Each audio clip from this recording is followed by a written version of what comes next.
is up? 2024, new year, new me. Let's get it going. This is Wild Phil with Wild Phil's Osophy. Yo, what is going on, guys? I am so excited for the new year. Listen, man, I love new year, new me. I fucking love it.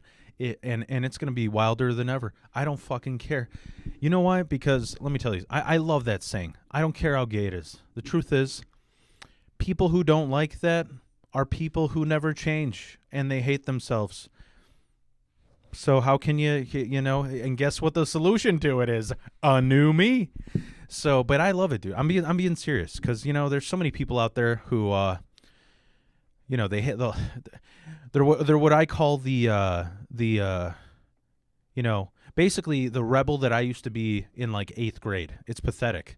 Me burning a flag in the woods while listening to Rage Against the Machine. You're doing it as a barista in your mid-40s, dyeing your hair blue and with a septum piercing. And you have an excuse for every single thing, Fuck Christmas, that's religious. Fuck 4th of July, that's for capitalism and our fucked up history. Bro, I love them all. And what excuse is there for New Year, New Me? If you don't want to change yourself, okay. I'm not gonna go down to your level. So let's be proud of ourselves. For those of you who have not turned this off because you're already pissed off at what I believe, you're gonna love this, because listen, you really should do this for your own mental health. You should sit down, write down what you've accomplished in 2023. Write it down. And you know what else? Write down what you're about to accomplish. You don't even have to keep it. You could throw it out. But let's talk about it. So what have I accomplished in 2023? What have I accomplished? I got booked on my first show in March. I'm in this coming March. I'm going to be in comedy for 2 years, and I have been since I started comedy until now. I have been on 5 showcases, and it's great. And I think I only ate shit on one of them. Actually, I could say 7 if I count the ones that were for my comedy class. So, yeah, all out of all 7, I ate shit one time. It's a good accomplishment. There are people who I know are jealous and pissed off, like, you're doing this way too quick. I had people tell me that's the other accomplishment. In this coming March, I have a showcase that I run, that I've been running for a year. It's the shittiest showcase in Chicago. Somebody's got to do it, and it's me. It's at a dive bar, and the thing is, I've been doing it for a year. The crowd hasn't grown at all. It's still the same 5 alcoholics from my old neighborhood who are grumpy and pissed off all the time. And I am now it's January 14th. I'm stopping it. I'm canceling it. It's no longer, I'm done running the showcase. I've done everything I could to try and accomplish it. Because I felt like, why did I do this showcase? What did I do? I said, listen, how can I be booked for showcases when the only opportunity I get to share my comedy is going to open mics, where the maximum amount of time you get is somewhere between 3 to 6 minutes? So I ran this showcase that was for old and new people who really could go on as long as they want. I've had a friend who was getting ready for a show. He did 30 minutes at my showcase. And I had people who got heckled and thought they were going to do 12 minutes, and they did 5 because they couldn't handle the hecklers. But it was a good thing. It was good while it lasted. I haven't gained any audience. It hasn't grown in any way. And honestly, my friend who was the manager of the dive bar, it would be foolish of her to keep it running, because we get paid. We don't get paid a lot. It's like $10 each person, and we get free drinks. But you're not gaining any money. No one's paying for the show. No, people aren't showing up. So, but I did it. It's an accomplishment. I did it, and I love it. I wouldn't say I failed, but I didn't accomplish what I wanted with it, and I learned something about it. I learned what is a better way. to produce a show? What is a better venue? What is a better logic, better way to like pay people, better people to book, and a better audience? So I accomplished that. What else did I accomplish? Well, I've gotten more views than I ever gotten on this podcast, and I've had more fun than I ever will on this podcast. So I'm really happy about that. And so there's that. Now, the biggest accomplishment that I feel as far as in the comedy world that I've accomplished is I am finally myself. As a comedian, I dropped the Wild in the Wild Phil name because and like my buddy Kyle Allen and like my buddy Ruben Ramirez, they both said, they go, dude, you need to drop that. You look like a douchebag. Or what I noticed is I look like I'm a black comedian, and then a guy with a fucking mullet goes on stage. They're like, who the hell is this guy? And the moment I dropped it, I got booked on, like, when I say I got booked on, like, so okay. In the past, since the beginning of comedy, I got 7 showcases. In the past year, I did 5. That's the right way. I got on 5 showcases, but dude, 2 of them were in March, and the other 3 were in December. So they're popping, and I got 3 more shows coming up. So I feel so good because I'm turning that chapter of I have proven myself that I am worthy of a showcase, that people will pay up to $20 to see me. And dude, there's 2 biggest accomplishments I would say I did in 2023 as far as comedy goes. Number 1, I did a show on New Year's Eve. So that's technically 2023, right? And I was crying, but tears didn't come out of my eyes. I'm not going to pull an Andrew Tate and like pretend like I didn't cry. I wasn't bawling. I was getting choked up though, because I had 20 people. All right, if I'm guesstimating and I'm rounding up, so let's round out. I had 15 people out of 50 people walk up to me and say, "You were the best on that show. You crushed it. Please come back here." And I said, "Well, you got to tell the owner that. Please tell him that, because that's amazing." I was so choked up, I almost forgot to say that. And now I got shows lined up because I did that well. It was so awesome. It was so awesome to see. And I was so nervous. So you know, that's part of the reason why I was choked up, is because I expected it to be trash. So my expectations were here, but they ended up being out of the screen. You know, so and that's the thing, is like, that's the reason why that's a big accomplishment, is because I didn't know what crushing means. You know what I mean? Like, I had a friend of mine, another comedian friend. He's a fucking amazing comedian. He moved out to Texas. Adriel Campion, his blind ass. He's great. He's young as fuck, and he's really funny. And he told me, you know, dude, I actually think he's in comedy younger than me. Like, he's been in it less than me. And he's like, bro, if you're not killing, then you're bombing. And I was like, that's like an ignorant fucking overconfident thing to say. But I realized what he meant, because I did shows where I didn't bomb. I made people laugh, but that was it. I never had a show where it was hit after hit after hit after hit after hit after hit. It felt, that was the first New Year's Eve. It was the first time I have ever crushed. I'll never forget what that feels like.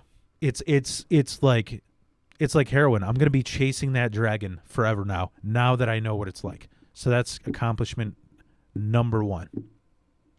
That's one of the number 1. The other one that it's at number 1 in comedy that I accomplished is dropping the Wild. Understanding who the fuck I am. I know, people know. Bro, you have to be a primal fear, American Psycho level of sociopath to successfully act like you're confident and act like you're being yourself. You have to do. There's no way to fake. I am not. I am incapable of faking it. And the truth is, I wouldn't say that I was faking it, but I was looking for my voice. I was searching for it, like a bunch of Jews in sewers, I guess is the trendy joke now. I don't even know what that's about. But anyways, I was like a rabbi in a sewer searching for Yahweh, for my voice, because the truth was it wasn't that I wasn't being authentic. It was that I was somewhere in between the world of I want to make my friends laugh and I want to make the audience laugh. When really what I need to do is I'm already a funny fucking guy. I need to do material that I like. That's about me. That's my voice. That's me. People need to learn about me. You know? And that's why that's why I learned, because I'm not gonna cause drama and get into fucking names and shit. Listen, I'm a Gemini. I love stirring that pot. Ever since I saw Goodfellas, you gotta keep stirring it. Because that garlic's got to spread apart the entire pot. I love stirring the pot, but I'm not going to stir the pot anymore. And what I'm talking about is that's when I realized why I fucking hate one-liner comedians. I couldn't put my finger on it. I kept telling people, there was one year, first year in comedy, we had a Halloween. And I went, for the Halloween, we had this idea that we go as somebody that we, that's a regular at the mic that we go to. And I went as one of my friends. Like I said, I'm not going to mention names. And I kept saying, I'm like, I'm going as this person because all they do is Mitch Hedberg, Stephen Wright type one-liners, and they're fucking stupid. They're annoying. They're not, and I couldn't figure out, I'm like, but the biggest thing was they're easy. They're so easy. I shit one-liners out. And I never realized why I didn't like them, and now I realize why. Because I'm a real-ass fucking dude. I'm a real-ass person. What that means is, I was talking about this with my new crew of comedians that I hang out with and that I'm cool with. You guys know who you are. I ain't even going to mention those names because people are going to start hating on those people. But my new crew, you guys know who you are. I talk to you guys probably daily. We're all real-ass motherfuckers. We all love each other's comedy because this person has trauma from being fat. This person has trauma from sexuality. This person has trauma from being beat up in a relationship. This person has trauma from being a drug addict. And this person has endless trauma. Deaths in the family. Mental illness. And we all know each other. And we can feel each other. We know we're fucking, we know we're trustworthy because we live through shit. And I'm fucking, I was like, I'm going around all these people who are like, here's this trust fund kid from a rich ass suburb. And then this guy's never worked a day in his life. And then this guy is like doing comedy because it's like, it's just something I want to try. And I'm like, why do I feel so alone by these people? Because what I realized is people want to learn about you. I want to learn about you when you do comedy. And that's how I found my voice. I started being myself. I realized I could riff on anything and make it funny. But people want to hear about who the fuck is Phil Lysecki. Forget about Wild Phil. Forget about constantly aiming at what's the most outrageous, outlandish shit that I can say. And sometimes it isn't even funny.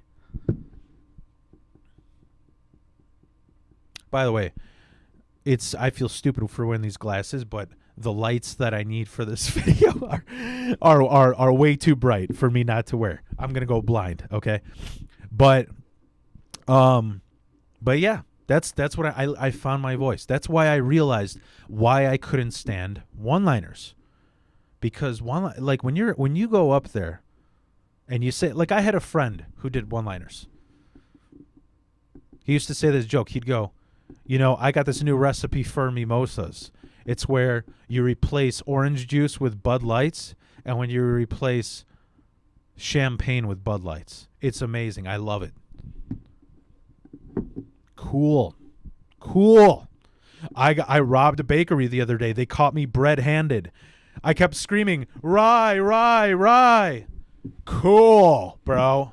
What the fuck does that say about you? What does it say about you? What do I know about you? Know what that tells me about you? You don't want to talk about yourself. What are you hiding? What are you ashamed of? And those are the people, they're not going to make it far. People want to know about you. You think of every successful person, people that I look up to. Joey Diaz is, as far as, we're not talking about funny now, because Joey Diaz, I would rate him at like maybe third, fourth influence of mine is funny. But as far as real ass authentic people, he's at the fucking top. Definitely Big J. He talks about all his, what's the word I'm looking for? All his setbacks, about being fat, about cheating on his wife, about fucking up his family. Same with Bill Burr. Same with Sebastian Maniscalco, the fucking king of the northwest suburbs of Chicago.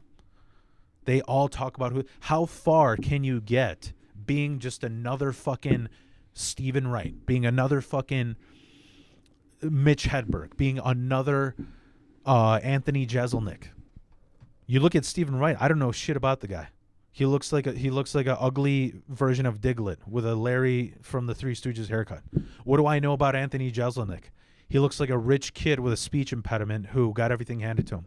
What do I know about Mitch Hedberg? Turns out he's a heroin addict. Nobody knew about it because all he talks about is nonsense. Sorry. You know what? Maybe this whole Cat Williams interview made me talk shit more. What the fuck am I doing? Who gives a shit? No, who knows about this podcast? But anyways, so what I learned is to dive into all those things that are me.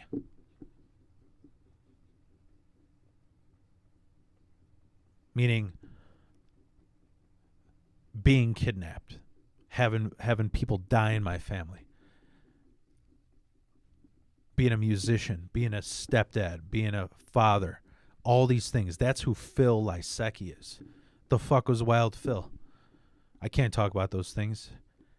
Now I found my voice, and I'm getting better and better at it. It's great. That's the biggest accomplishment. What other things did I do in 2023? I don't know. I paid off a chunk of it. I have no debt. That's where I'm at. I have no debt.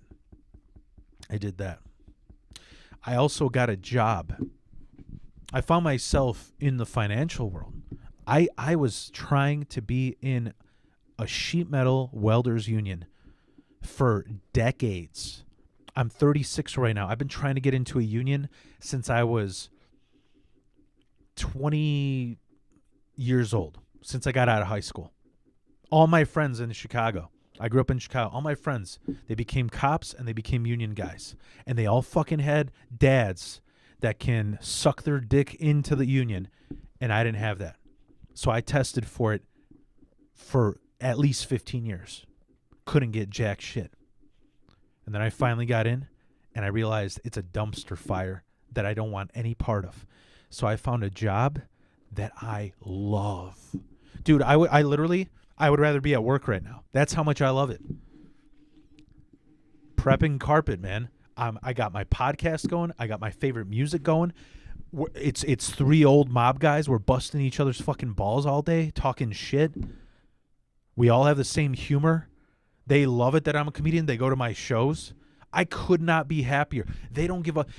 And you know what? This is why nobody wants to work in America, because these guys, I've been 20 minutes early. I've been 20 minutes late. They don't give a fuck. I'm like, hey, I'll stay 20 minutes later.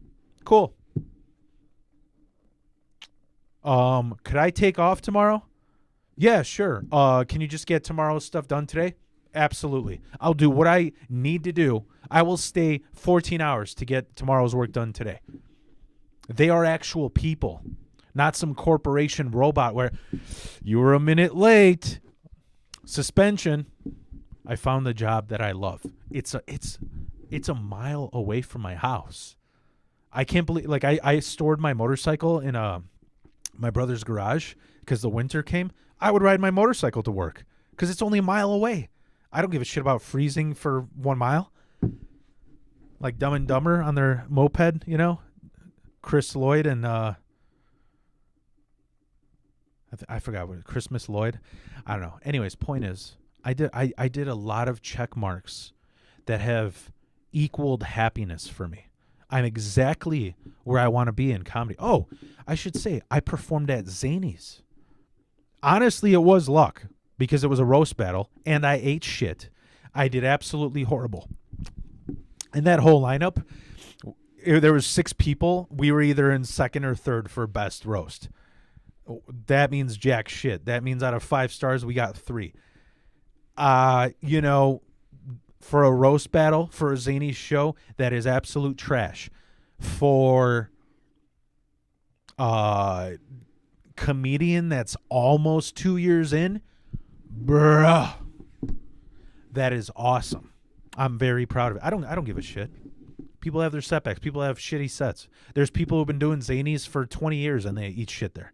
So it doesn't matter. But I can't tell you how awesome it felt to be in that green room.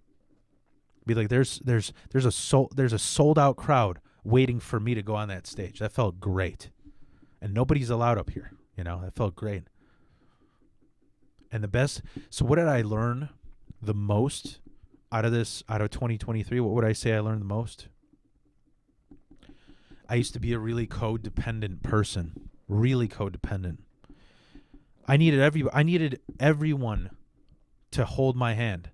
Not because I don't think it's because I'm a scared little bitch.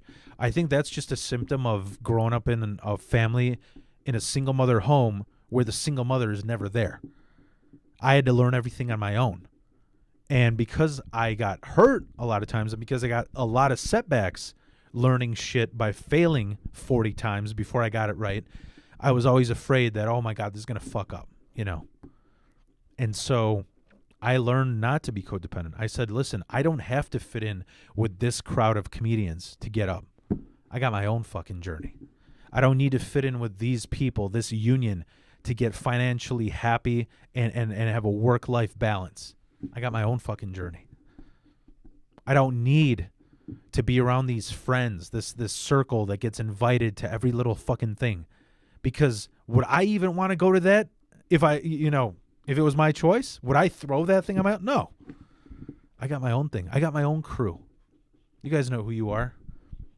I don't think they watch it, but I got the Sikorsky crew. It's my wife's best friend's entire family and their friends. I can be myself around them. I can say whatever the fuck I can that I would never be able to say around anybody else. I'm free, bro. It feels great. That's what I accomplished in 2023. What else? I mean, I don't know. Those are the biggest accomplishments to me, you know? I mean, and those are big things, to have a work-life balance, to be happy where I'm at socially, spiritually, financially. It's a great thing. Because here's the thing, that people who aren't motivated and hate their fucking lives, what they don't realize is once you get to this point, maintenance is real easy. You know what I'm saying? It's kind of like when you're out of shape, it's so fucking hard to get to where you want to be. But once you get there, the maintenance is easy because you're not losing anything. You're just maintaining it. It's so easy.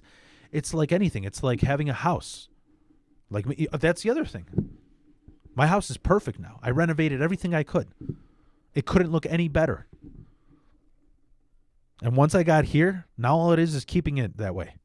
It's so easy. So what are my 2024 goals? What are my goals? Well,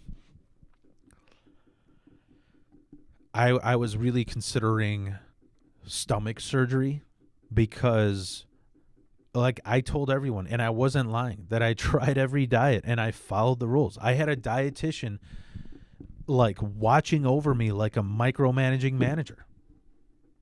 And none of it worked.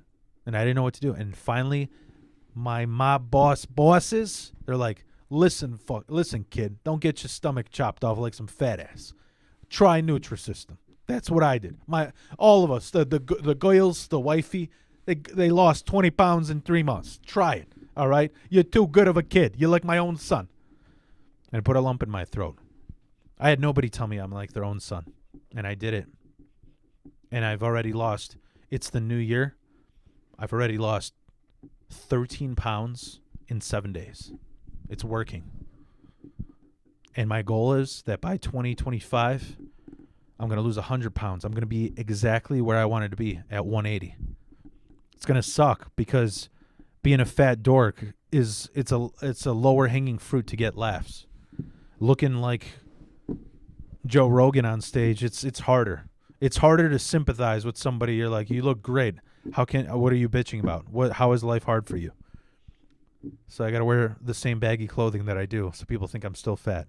Now I'm going to be ashamed of being in shape. That's where I want to get in 2024. What else? Financially, I want to come up with a good side hustle. I've been designing clothes. I've been running this YouTube channel. And I'm thinking about moving. I don't know. I might end up buying the business that I'm working for because they're close to retirement. And they're saying that the progress that I've made working there in 3 months took a guy 10 years that worked there in the warehouse. That's how good I am there. It feels great. This is shit that I don't talk about. These are accomplishments that I don't mention because I'm a humble person. I don't give a fuck. I don't need to brag about these things. When they tell me I'm the best person, I'm like, I know I am. It's not cocky. I just know the skills that I have, and they really fit well with this place. If I wasn't here, there would be a problem. Then I'd be concerned. What else are my goals? So we got financial goals. Got it. I think I'm going to have a kid. I think I'm going to have a kid in September. Why September? Because I am a horoscope dork. And the Geminis stay in the bloodline. So I'm only going to have a Gemini. That's the only way I'm for abortion is if I have a Taurus. Because I'm telling you, I firmly believe in that shit. And I will have an episode with Veronica Memoir where I'm going to go straight into it and teach you all guys my logic why I'm into zodiacs and personality traits. Okay. It all makes sense. So that's another goal I got is to possibly having a kid. You know, I need to know that I'm financially ready and even ready in my relationship. You know, relationships, just like life, just like the stock market, go up and down. Literally, even if you're in a relationship long enough, it eventually goes up. It isn't constantly going down. You just have to be able to be strong enough to stay with it. It's just like life. Life has its downs. So what are you going to do? Close up shop like some fucking bailout business in America and fuck people over and make them lose jobs? If you hold it out long enough, it'll go up. That's what I learned too. I learned mentally I'm exactly where I want to be. I used to be like, I hate this motherfucker because of this. I hate this motherfucker because of this. I hate this motherfucker. And now, you know what I do? I don't hate anybody. I don't have energy to hate people. I'm doing too many things that I love doing to be able to put energy into hate. Now what I realize is, holy fuck. I look at the friends that I started comedy with, you know, and I'm like, holy shit. This guy, look at how good he's doing now. I love watching. I started out at Jerks at Joe's, Dan McCarty, Dylan Mahler, Danny Hamill, Mark Karski, and AJ Leidig. AJ's doing so good, he's not even part of the Jerks anymore. So, but all those guys, I love watching them grow. It doesn't matter how cool we are. It doesn't matter how long I haven't seen them. I love watching them grow. And what does that have to do with how I've mentally grown? Is I realize, hey, you know what? This guy is a cocky prick who isn't even my style of comedy. But every time I see him, I know that he's a cocky prick. So I prepare myself for it. I go, hey, you can't change anybody. So, but am I going to hate him? No. Because I don't need that friend in my life. And I don't need that drama in my life. They can be however they want to be. And they can approach me if they have a problem. But let them be that way. They're that way. You know what I mean? Like when I see people, I'm like, you know what? This person right here, they just hate on relationships. They hate on people. They're like, I would never get married. I don't believe in that shit. I'm like, well, I'm not going to hate on you. There's a whole lot of fucking like, I don't know what you'd call like conservative, nuclear family people would be like, well, that's the problem in this country. And I go, I mean, I don't know. I don't think I am under the impression, yin and yang, that people are constantly in balance. For every person that loves abortion, there's another person having a successful family. It will never end. It will always be a perfect seesaw. And so when somebody is like that, like the friend that I have, she's a girl. She's like, I hate men. I hate relationships. Instead of hating on her, instead of going out of my way to be like, hey, you haven't gone out with every man. I'm just like, just let her be. She'll figure it out on her own. She's this way because she went out with these cunts who treated her like shit. And fuck those dudes. But maybe one day, if she doesn't hold a grudge, she might feel better. So that's how I've learned to judge. Don't put energy into hate. There's no reason to put energy into hate. I am so far away from hating on people that I like to pretend that I'm hateful when I play a video game or when I play music. So that's the goal. Well, that's an accomplishment. But so 2024 goals, what are my goals? Is to move up with all these people, to grow closer with all these people. I'm the new generation of comics. Me and my friends. Or acquaintances, whatever I call them. So what else is a goal? I aim to start getting booked at these places that I admire. Like Laugh Factory, like Zanies, like, the Comedy Bar, the Improv. And I know a lot of you guys want to choke me out Bart Simpson style. Who the fuck is this guy? 2 years in. I don't even like telling people how long I've been in because it doesn't matter. What matters is how adaptive are you to growth? You know what I mean? Like I was at a logistics company. Dude, in 6 months, they moved me from call service to account manager to account coordinator to main salesman to salesman manager in 6 months. How the fuck is that? 6. How the fuck does that happen? How does that happen? Because I'm overqualified. Because maybe my skills are just too amazing in this area. You know what I mean? If you had me, I don't know, say, I'm trying to think, like, if I was a cop, where you're constantly seeing fucked up, or if I was a mortician, where you're seeing dead bodies, and you got to go to sleep, and you got to dream about those, you think about these grieving families all the time. You keep seeing death. My skills wouldn't be good there, because they would fuck me up. I already have too much trauma, But in this area, I'm just, or even like, bro, I'll be honest. I don't know if it's because I'm an artist, which is more feminine. I suck at math. I suck at it. I literally, you know what, the only way I pass tests and the only way I pass that union test, I memorize shit, but it doesn't mean anything to me. Like I'll memorize a story or, the process of whatever, multiplying fractions. And they're just objects in my head. I memorize them enough to pass a test, and then they're in one ear out. I diarrhea them out. So that's one of my goals is to start getting booked at those places regularly. It's a great feeling.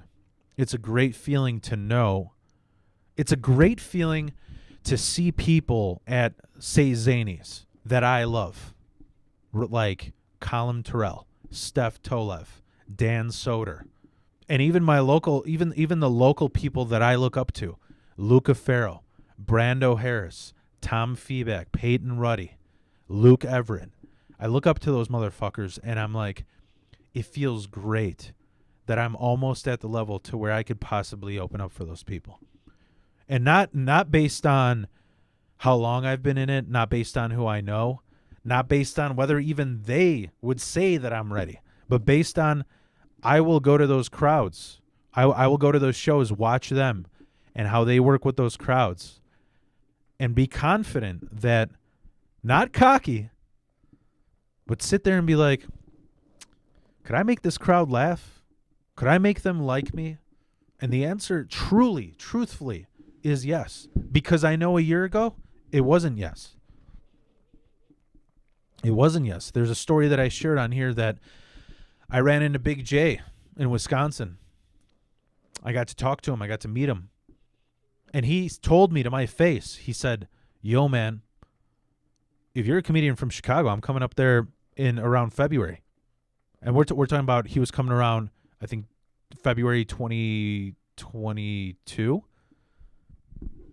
He was going to Zany's in Rosemont. He's like, yo, if you're a comedian, you should, like, you can open up for me.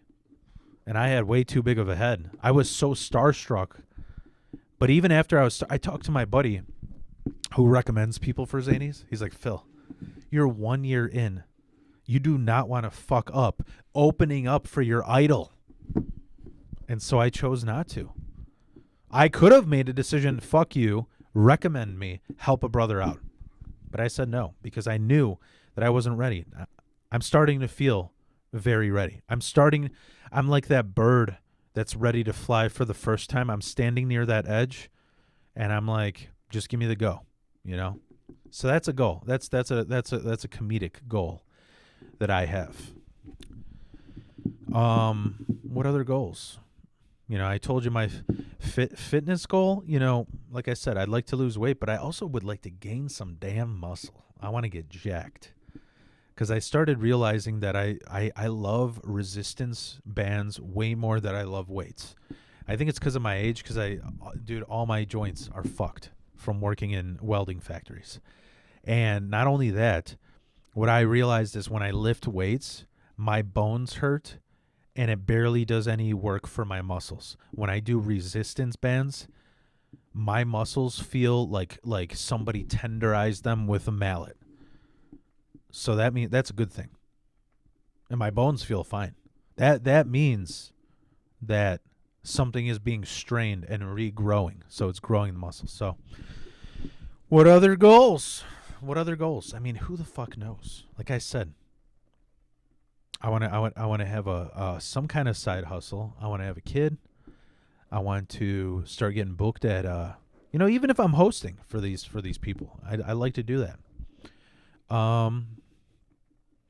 This podcast kind of going the way I planned. You know, I'm having, the thing is, I used to book for my band, so I could ask anybody, and this is where I'm going to move on to the next area of this podcast because we're 40 minutes in. I think that's kind of everything. You know, I don't know what else to. Those are my goals. I don't, some of them to some people might be overwhelming. To some people, they're like, they're not that much, and they're not. And you know what the other goals are? Whenever I have whatever the opposite of a writer's block is, a writer's ejaculation. Once in a while, I have a writer's ejaculation, and what happens is, I just write new songs, and so I have. So this is how fucking frugal I am. All right, this is how much of frugal fuck Phil is. Okay.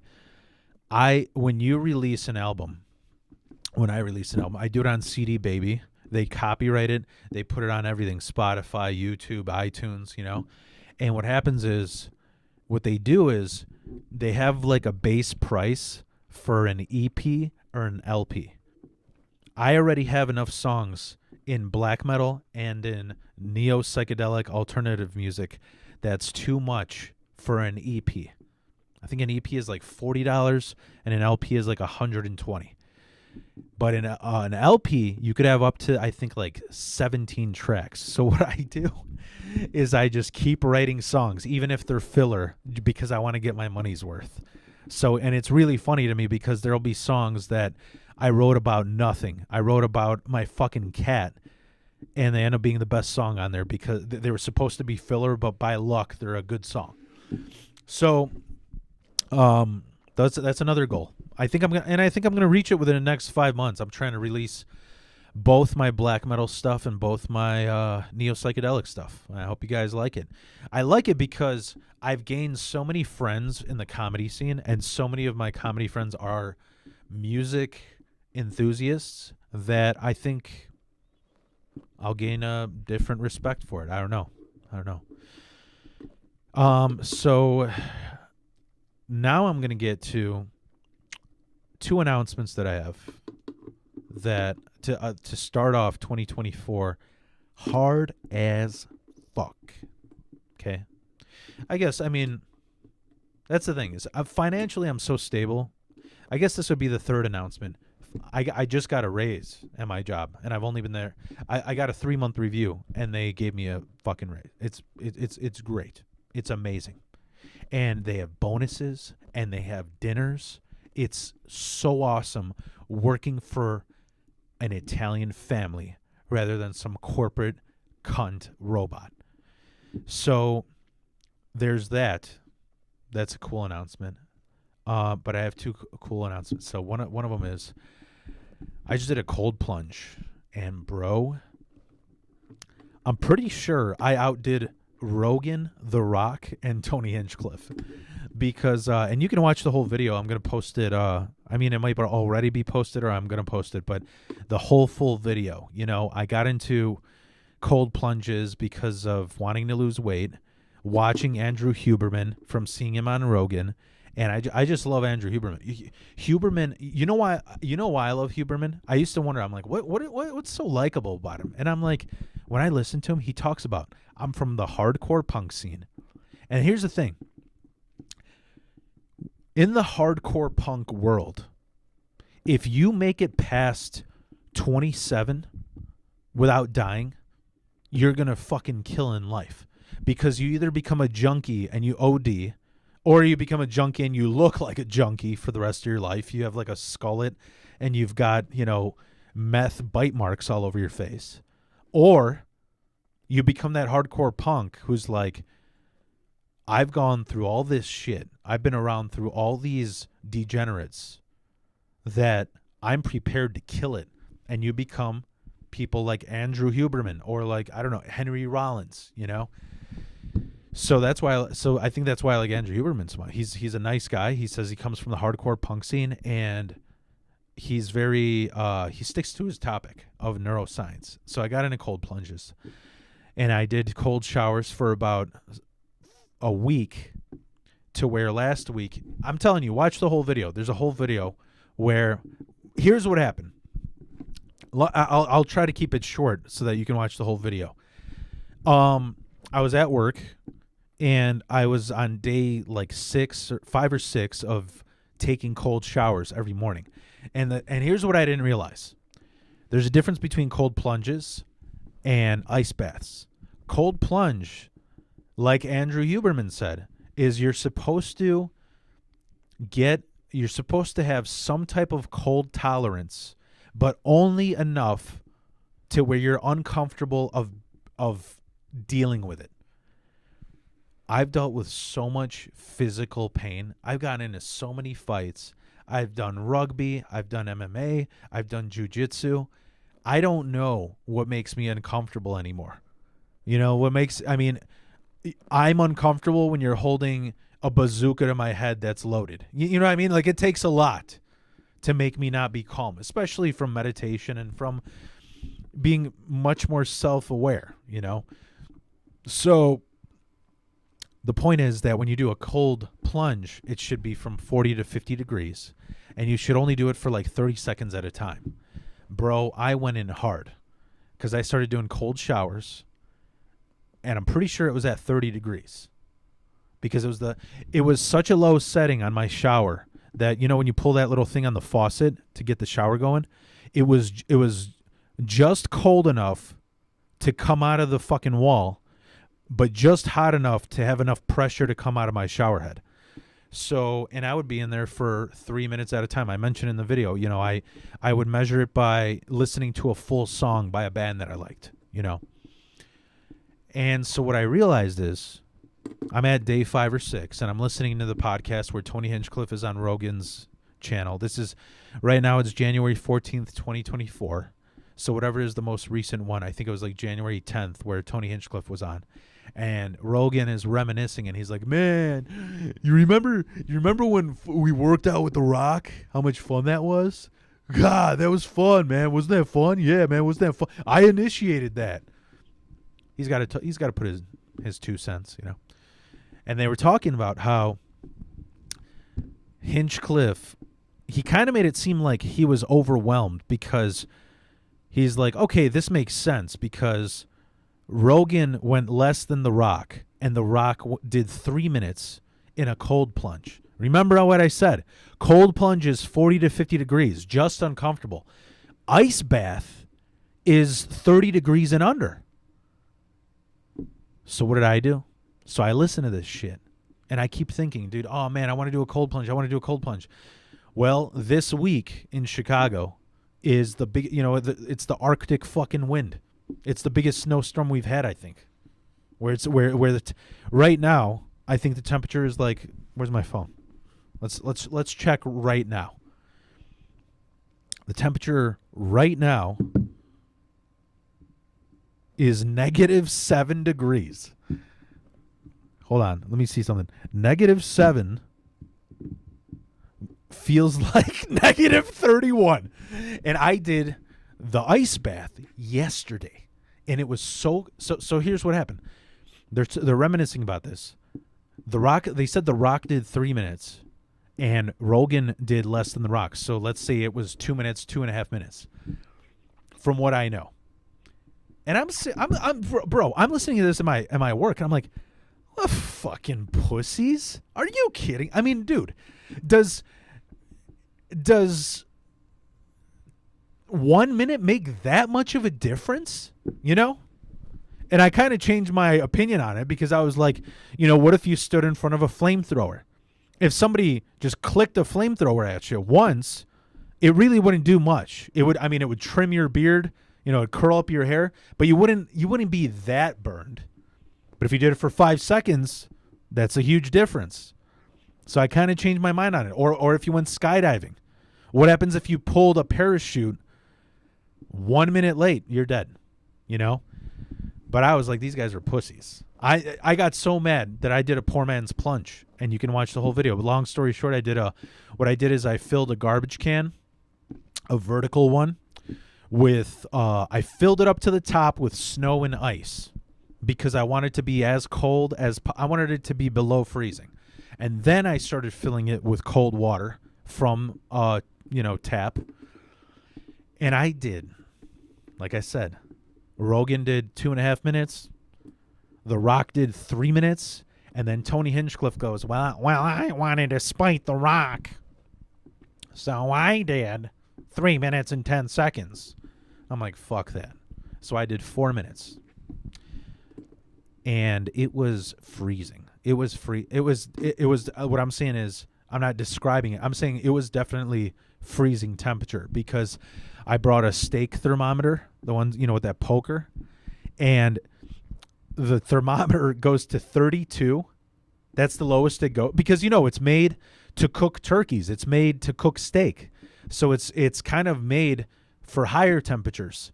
So it goes to 32 and then it goes to LLL. And so below 30, it won't go below 32. So on camera, it says 32, but that's what I did.